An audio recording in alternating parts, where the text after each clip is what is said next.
Bang, bang. Welcome, DFS Dads. This is our podcast. We're at the 2022-2021 Shriners Open over in Las Vegas, Nevada.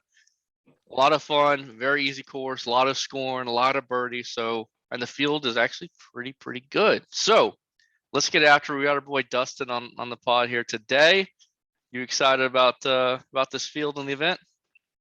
Yeah, I mean, you see some of the bigger name golfers back in it. The new season after Ryder Cup. So, yeah, I like this event. It's high scoring, so you'll see a lot of birds, a lot of good scores, which sometimes can be difficult for DFS purposes. But yeah, I'm excited. Yeah, we're a half a mile up in the elevation world, so which 3%, 4% they're going to hit it longer, so around 15 to 20 yards off the tee. It's already a short course, playing at 7,200 yards, par 71.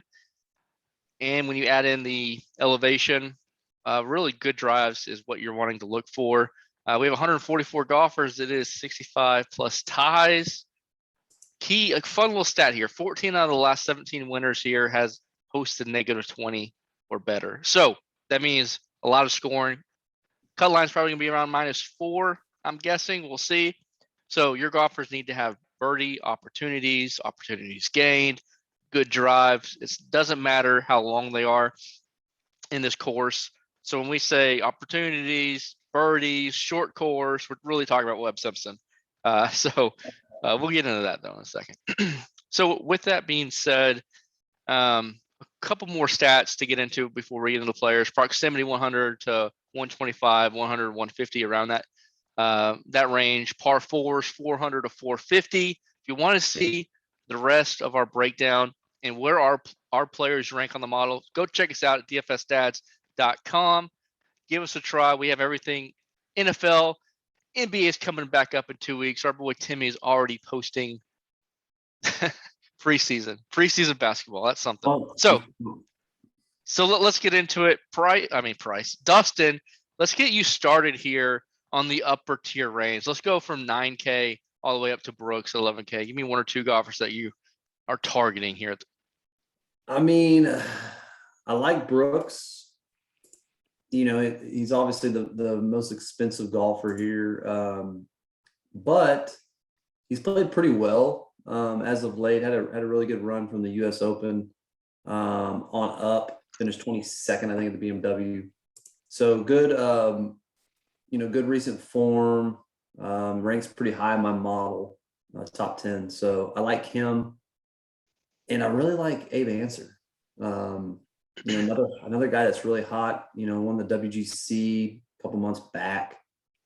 Just rates really well. Great putter, great off the tee. So those are the two. I know you love Webb. Abraham and Webb, to me, are kind of the two that I'll have to choose from, probably in a cash type build. But I'm leaning Answer on Monday. It's Monday. So what about yourself?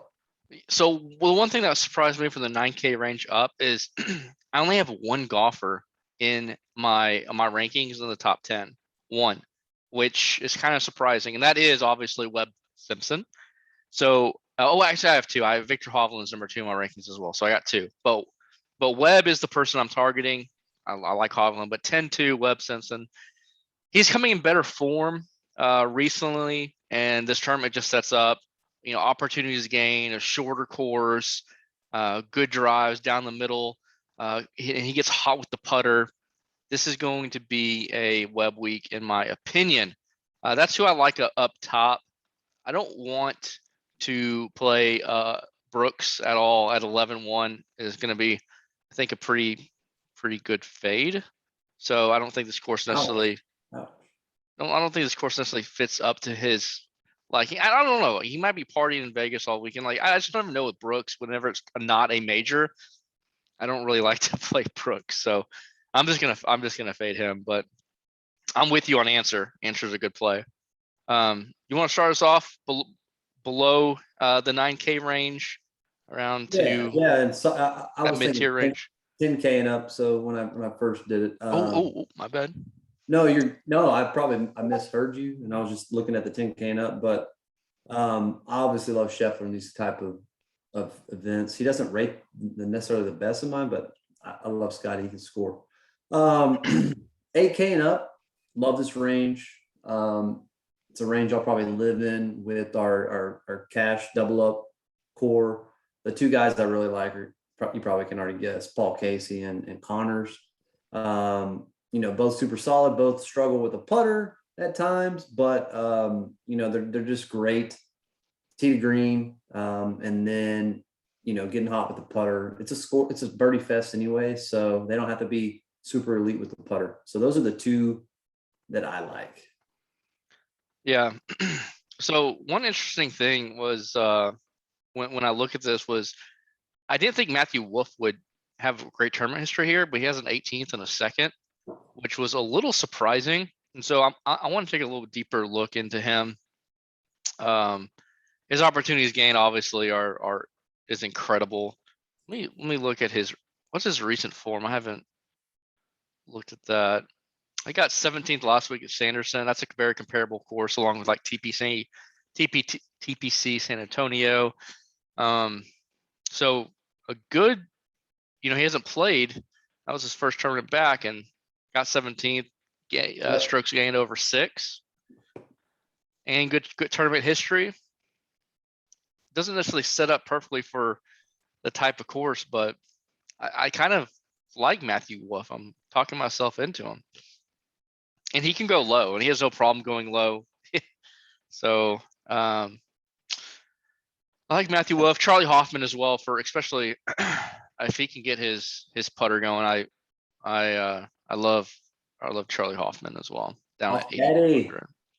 Yeah, and obviously with your Connors and Casey plays are amazing for cash, and this is an event. If Casey putts well, he can win it for sure. Yeah, he had a miscut here last time out, but he hadn't played this tournament a ton, so it's kind of one of those one-offs where I don't think you need to read too much into it. I'll tell you another guy that kind of intrigues me. Sorry to interrupt, but Tringali, kind of wrote him off last week. I think he had 10th or 11th.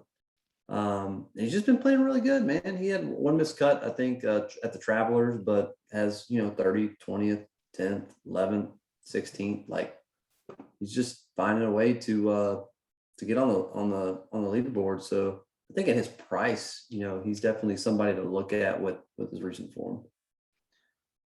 Yeah, this next range is something I'm very excited for, and personally, the 8K range I'm not as high on as the 9K up, and then also the 7K range, especially the high 7Ks.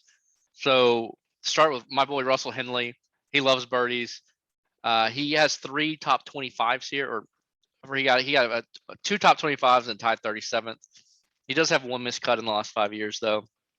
But Russell Henley is a player that I'm never shy to go to. So I like his price range right there at 7,900. He comes in at 4th in my model and 1st in strokes gained approach and top 5 in numerous other categories. So he's my top 7K and above range player. And then I'll let you talk about. I think you're want to talk about Mito a little bit. He comes out in our model exceptionally well. Yeah, Mito. I think he's going to be kind of like our Scheffler a year and a half, 2 years ago, where we just played him every week until his price got to where we thought it was going to be. Obviously, a KFT stud, played well last week. He's kind of got his feet under him on the tour, and been playing really well. Rates out great. Obviously, at 7,800, I don't see myself not being able to play him, especially in my double ups. He's almost a lock at this point, pretty much a lock for me. Couple right below guys. him, right below him, we got Brian Hardman, the lefty, short hitter. That's actually who I was about to bring up. This is kind of course that can fit him, because obviously the elevation, you don't have to be a super long hitter, and he's kind of good at everything. Doesn't really beat himself. Has good course history, I believe. Let me look here. Yeah, he has a 13th, an 18th, and 15th, a 15th. Yeah. So yeah, I mean, checks a lot of boxes, is a guy that I don't think you have to worry too much about making a cut. You know, and this feels pretty good. So I like Hardman there. You know, Grillo, another one I'll look at. I kind of always like him for some reason at 7,400. But yeah, I mean, I'm all over Mito for sure. And I think Hardman will be my second best from this range. I'm gonna go all the way down to 7K flat. Ryan Moore, I believe this is one of his home course, and he's played here great. He has a 15th and a 13th here, along with like a 36 and 51st. So all 4 made cuts at 7K on 7K flat. I love his price. And another guy that I don't mind going to, he doesn't have a good tournament history here, is Henrik Norlander. He got 4th last week at Sanderson Farms, gaining over 10 strokes. Hopefully y'all played him in the Sunday showdown. Yeah. We had him in there and he freaking went 8 under, I think. Yeah, if you don't trust our showdowns, you need to, because we use this data. We critique the hell out of the data in between rounds and are able to have some fire rounds. I personally hit round 2, round 3, and round 4. So with that said, don't just look at the week long, look at the showdowns as well. So that's another guy right there at the bottom 7K range that I like. A lot of guys in the 7K range that I like, Dustin likes as well. So do you want to finish us off with who's your top play in the 6K range here? Who's your one go-to guy that you gotta have? It's almost got to be Sloan for me. You know, he's kind of one of those erratic golfers, but you look at his last 4 events, he has a 2nd place, 2 missed cuts, and then he got 14th at Sanderson last week. But he usually does well in these Birdie Fest type events. You know, was playing pretty dang good up until those 2 missed cuts.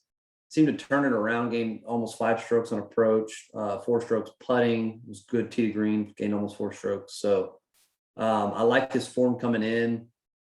He likes to score. So this course kind of fits him. And, you know, he's 6,900, so he's pretty cheap. And let me see, haven't looked at his, yeah, he has 2 missed cuts and not last year he didn't play, but the 2 years before. So like I said, he's fire and ice, but that's what you're going to get with, you know, these cheap golfers down here. But if I had to pick, I mean, I know it's kind of cheating because he's barely in the 6K range, but that's not cheating. You know, I like him. Zach Johnson all the way at 60. Oh, you got me. That's my go-to. You go. You're no. It's fine. He got 19th here last year. It's one of those courses, like I said, you get 4% longer on your drives. I mean, Zach Johnson, right?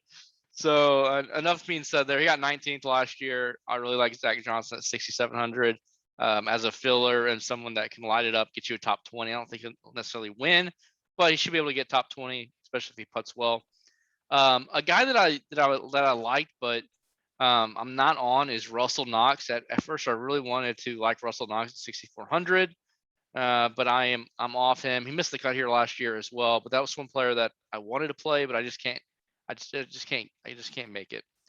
Another player, really down low that y'all, if you follow us, you know I like playing this guy, Kyle Stanley. He missed the cut here last year, but a few years back he did get a top 10. He got tied for 7th place. He hasn't played, so no idea where his game's at. This would be a GPP only play. 6,100 though, the bottom of the barrel. You can really make up some ground there.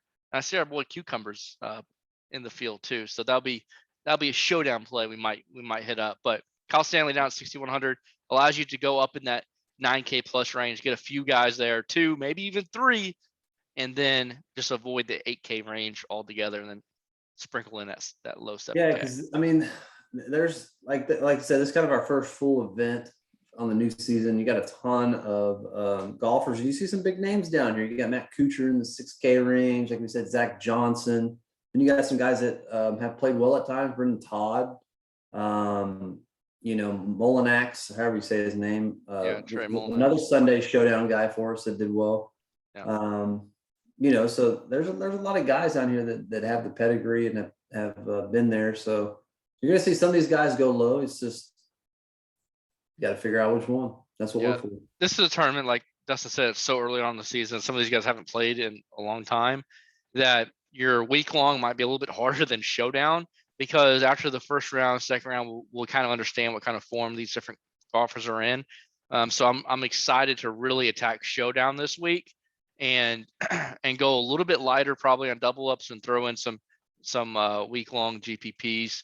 Yeah. Just because it's so early in the season, right? We need to figure out where some of these golfers are. Like Kyle Stanley, 6,100 is a great value play, but he hasn't played, so we don't necessarily know what kind of form he's coming into. So with that being said, let's wrap it up here. Check us over at DFS Dads. We got our first look up all ready for you, where you can get a deeper breakdown of the stats we like and also the top 5 within that stat. A little bit more about the course history and conditions as well. Let's get on to it. Let's make some money. Let's have some fun. Talk to y'all soon.